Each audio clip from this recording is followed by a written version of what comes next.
Welcome back to It's Showtime, the Craig L. Hayes Show. Welcome back, everybody. We're on episode number 3 with Donna Silva. We're going to be talking about some more of her life experiences in show business and her life behind the scenes of Las Vegas show business, since that is kind of the theme about this. Anyways, moving on, we'd like to go on to Donna and talk a little bit about how long were you at did you work at the? I know you ran Spot. You were an electrician. You did all these things.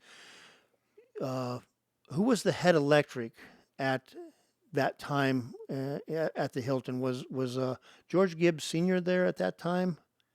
Yes, it was. George Gibbs was on, he was the head electric, and that was a difficult time for me. And his son was on the spot next to the light board Yeah. up on the balcony. And then myself and Kay Bavino were, and another guy did that job before. I forget his name. He gray hair. Um, had the two highlights in the high booth, and then there were two side booths, and I forget. Oh, John Giuliano was on Oh, okay. one, Yeah. and that guy that Dennis got in a fight with. I forget his name. Oh, that's okay. We've all gotten Yeah, into disputes with guys on disputes. the. That's Yeah, what we do. It's just we have that problem. he So he he did it for a good reason. This fella had been rude with me, and Dennis was very quietly put him out the front door and walked around and met him at the street and put him on the ground and said, "Don't you ever talk to my mother that way again, and you're not welcome at this house." there you go. Well, that's how it happens, Yes, and good for him good doing for that. I'm Dan and glad my he did son. that. You know, Yeah. he should do that. So Uh, we don't want to put up with that with anybody with our moms. hmm That's unacceptable. So, um, how many years did you work there? What was your? I worked at the Hilton International, whatever phase they went through, at least 3 times, and once as a cigarette girl, like I said, and then twice as a stagehand. The first one was in that little disco lounge, which it was just mine to, the Yeah. one person to do. And then a few years later, Terry asked me to come back, and, or no, they needed a spotlight operator right now. And that's one thing. George was a difficult man, but he definitely had the best spotlight operators. We were told time and again, different lighting directors would say, "You at the Hilton are the best spotlight operators that we ever get to Yep. work with." And because he was very demanding and precise, Kay and I looked at it like, do you know Kay Bavino? Oh yeah. Yeah. Actually, I'm interviewing her on Saturday. Oh, good. Yeah. Well, it was like we were playing an instrument, and we wanted to be absolutely together, whether we were doing a fade out or a, up and out on the head, or I mean, and we had a very good way of working together. And when it's done right, it's like art. It really It is. is when spotlights are good and they're working together and they're doing. If their one on one is awesome, then it is some of the best looking lighting. Yeah, I it's I can amazing. I can help a standing ovation happen with my light, and I can make it not happen if I do the timing wrong. Yep. Like when Juliet Prowse or somebody is doing her high kicks across the stage and fan kicks and all that. Like, as long as you keep her legs in there and at the right moment with the music, she'll get a standing ovation. But it's amazing that she was so wonderful. But if you miss the light cue, sometimes it's just light applause. Yeah. And if you're working for George Gibbs and you miss something, you would hear about it loudly Oh, yes. on the comm. He would, what are you doing? Oh, yes. He chased me once. He was so mad at me. Because, like we were talking about, doing something between cues, I was lifting weights. And he said, "You're going to drop the weight out the window." And I go, I'm not going to, I'd have to throw it out the window. It's, it's out in front of my light. I'm not, it's nobody's in danger here. Well, I don't like you doing that. Well, I said, and then I took my headset off and go like, hear you. Like I can't hear you. Like something was wrong with my headset. And he got so mad every time I'd kind of mouth, "I can't hear you." And of course the sound man came up to give me a new headset. And I said, "I really can hear, but I just don't want to listen to George yelling at me anymore." Yeah. Yeah, he was known to be a little bit angry at people if they messed up on stuff. Oh, And I have seen him make men cry. yeah, And it was terrible. And you hate it more when somebody else is getting a problem like that, yeah. that It's embarrassment. and that stuff is uncalled for. It really It is. is. Today, that would not be tolerated at all. It's a different environment, because now we've got the hostile work environment stuff, and that stuff would have been, he'd have been gone out the door for Out doing the that door. stuff. He finally was. He was arrested, Yeah. handcuffed to the Mexican set, and was arrested. Lupe Carmona was the head carpenter, what you did Yeah. at that time. Did you know Lupe? Yep. Yep. Knew Loopy well. Uh-huh. Yeah. And Mickey Giebler and all those guys. Oh, yeah, Giebler. I forgot about him. Yeah. Knew all those guys. Yeah. I used to work there in the 80s, in the early 80s. Oh, okay. So it was, we were there just before I got there, I guess. And, Uh-huh. you know, but I was only on the bounce doing show changes with Mickey or doing, Dick Wood was the lighting guy there. I thought I'd get a laugh out of you. Dick was crazy. Dick. And he hated that I had the same job at I think he did that little disco, my first job. And he just hated the fact that he liked dating the disc jockey girls that were putting the records on. He'd get dates with them and stuff like that.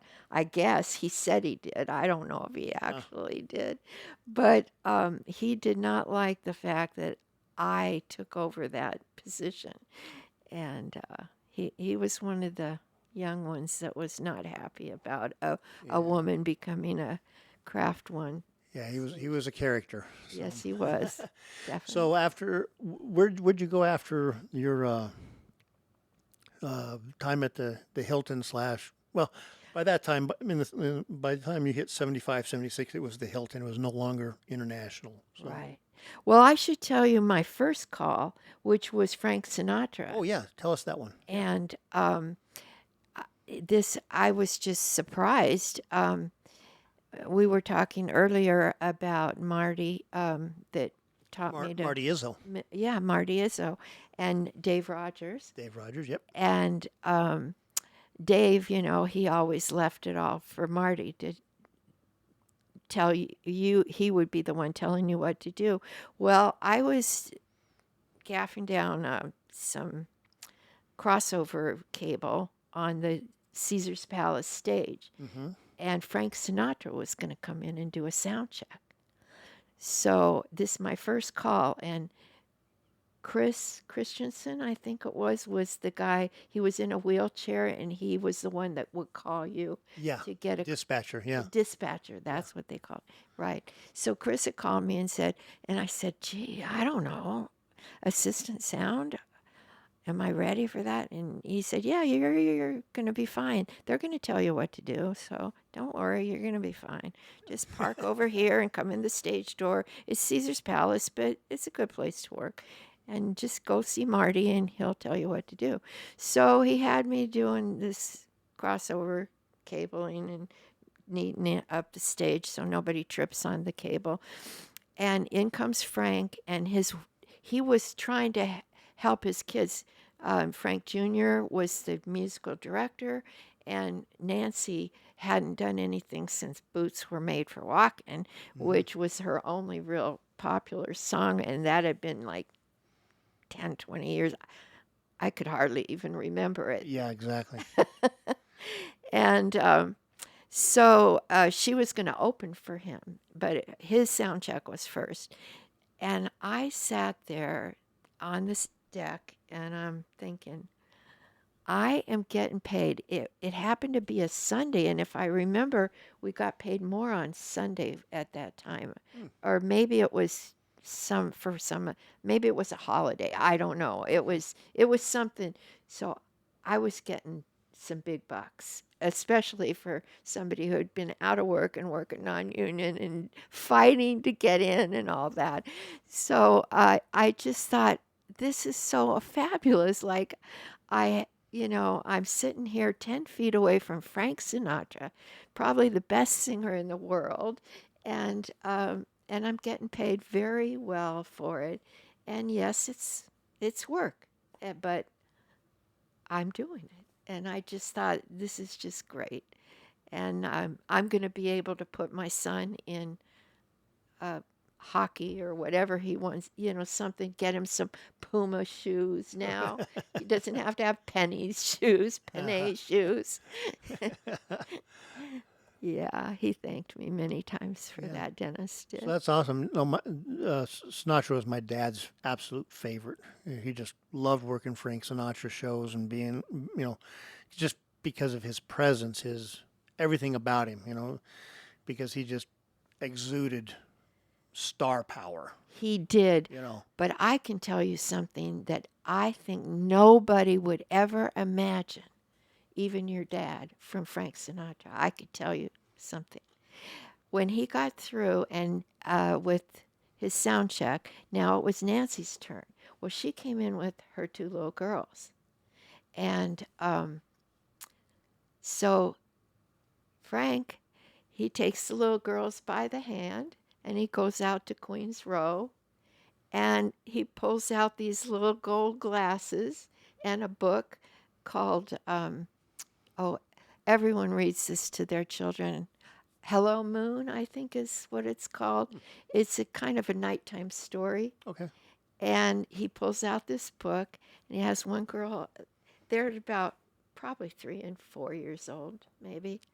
And so I got to see Frank Sinatra as Grandpa Frank with his two little, and everyone else has seen him as this, and I've seen that too already, but still to see him go with those little girls and read the book to them, it just warmed my heart. Oh yeah. Kind of a They're full just circle, experience. yeah, and that's people don't understand. They're just people. They do the same things we do. They just happen to get on stage and sing or do magic or tell jokes or What whatever it is, and they get paid to do that. But they're still just people. just They people. still have the same type of lives we have. They still have, it's, you know, I they have guess kids, grandkids. They have all that stuff that they have to deal with. Spouse problems, everything that goes on. That happens. My cousin Bonnie, she was engaged to Frank Jr. Almost married him. ah, We were almost married into the family. wow, that would have been something. I think my dad would have enjoyed it more than anybody. Oh, Having a sure. family member in Frank's family. Because he just loved working Frank Sinatra, not Junior, but Frank. So, and he did the Rat Pack. He did all those shows way back when. So, Well, I sure loved that first day at work, and it really set me up to, expect to work hard, but also really enjoy what I was seeing that yeah, living through something that was a kind of a private moment for yeah, a grandfather like Frank. And that was just, and what that turns into is now Caesar's Palace knows who you are. Marty and Dave know who you are. So when they're looking for people to help out, they can call you up and say, "Hey, can you come in?" Now the Hilton knows you, and that's it's making that all those connections, you know, and getting people to know that I actually know what I'm doing, and you put me to work, and I'll show you what I can do and help you out. That's true. Bob Clausen, Oh, Bobby, awesome, yeah, Bob. yeah, actually, he was the head electrician, and he spotted me as a spotlight operator, and that is when they put me on the list of I was always the one if they needed an extra, that would be me. Well, that's great. Yeah, I got a lot of work that way. Chris Cook over at the Oh, Riviera. Chrissy, yeah. Oh yeah, I was at his funeral. In fact, Dennis spent the last week with Chris. That was hard for both of us. He was Yeah, a good friend to us. Chris is a great guy. Yes, he was excellent. Good friend, good friend. Man, you've worked around, done a lot of spot work for a lot of really good, you know. Though some of them were jerks, like Like Gibbs. that Gibbs. But it's But still, it made me Clausen was awesome. Clausen was one of a uh great electrician. Chris Cook was an amazing amazing. electrician. You've worked with some amazing people. Right. And I always was one that they put on their callback list. Because I don't know, I was regular, and that's the only thing about George Gibbs was that we were the best spotlight operators, and we did look at them like we were part of the orchestra or whatever, like we were playing a musical instrument. Yeah, Uh, and I heard that from all those years later when we started doing shows.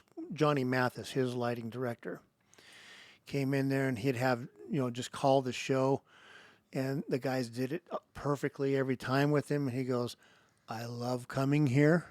The spot ops are always the best here.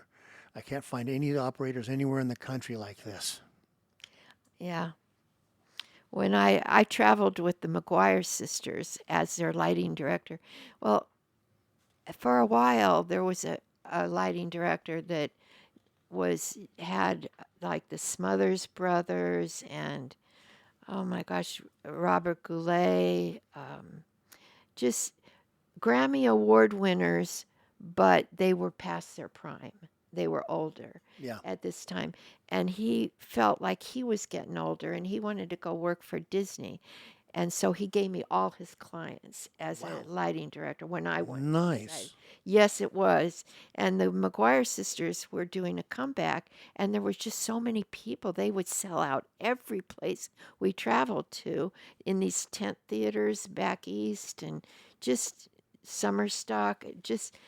I mean, there were so many people that wanted to hear those sincerely and all those older songs, with their husband and wife, and uh, we traveled, and I don't know why I started to talk about that actually, but it was, uh,